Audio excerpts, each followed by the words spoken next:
এই যে অঙ্কটা কিভাবে করবে বলেছে মা এবং মেয়ের বর্তমান বয়সের অনুপাত 7:1, 4 বছর আগে তাদের বয়সের অনুপাত ছিল 9:1।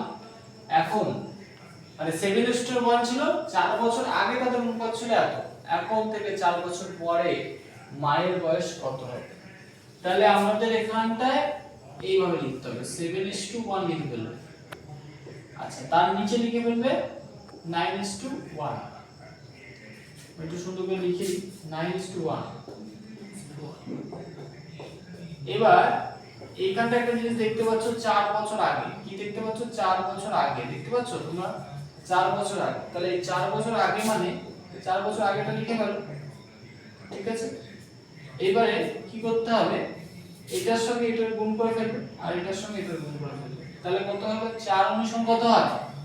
4 19 হয়ে যায় আমাদের 4 10 কে 40, 4 9 36, তাহলে হয়ে যাচ্ছে 76, তাই তো। আর 4 কে 4, তাহলে 76 থেকে যদি আমরা 4 বাদ দিই তাহলে 76 থেকে মনে রাখতে হবে 76 থেকে আমাদের কি বাদ দিতে হবে, 76 থেকে 4 কে 4 বাদ দিতে হবে, তাহলে কত হয়ে গেল 72। তাহলে এখানটা 72 বসিয়ে দিলাম, ঠিক আছে।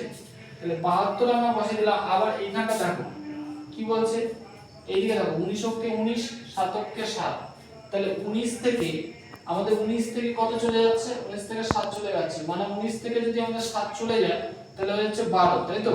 হ্যাঁ তাহলে 12 যদি হয়, আমি একটুখানি সুন্দর করে লিখতে দিলাম যে 72, তাহলে 6 12 কত হয়ে গেল 72। তাহলে 1 এর ভ্যালু যদি 6 হয় তাহলে 7 এর ভ্যালু কত হচ্ছে আর 1 এর ভ্যালু কত হচ্ছে, তাহলে 6 7টা কত হয়ে যাচ্ছে 42, আর 6 কে কত হচ্ছে বলো, 6 কে কত হচ্ছে 6 হয়ে যাচ্ছে। তাহলে আমরা একটা পেলাম 42 আর একটা কত পেলাম 6।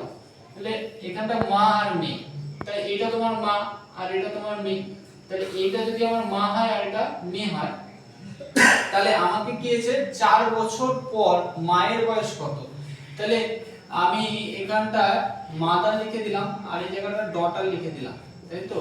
তাহলে মা আর হচ্ছে ডটার, আমাকে বলেছে মায়ের বয়স কত, তাহলে মায়ের বয়স মানে হচ্ছে এই 4 বছর পর, তাহলে এখানে 4 যোগ করে দাও আর এখানেও 4 যোগ করে দাও, তাহলে যোগ করলে হয়ে যাচ্ছে আমাদের কত হয়ে যাচ্ছে, একটা হচ্ছে 46 আর একটা হয়ে যাচ্ছে 10। তাহলে আমাদের মায়ের বয়স চেয়েছে মানে মা আর হচ্ছে ডটার, তাহলে মায়ের বয়স কত হবে 46 বছর। তাহলে অ্যানসার কত হয়ে যাবে আমাদের 46 বছর।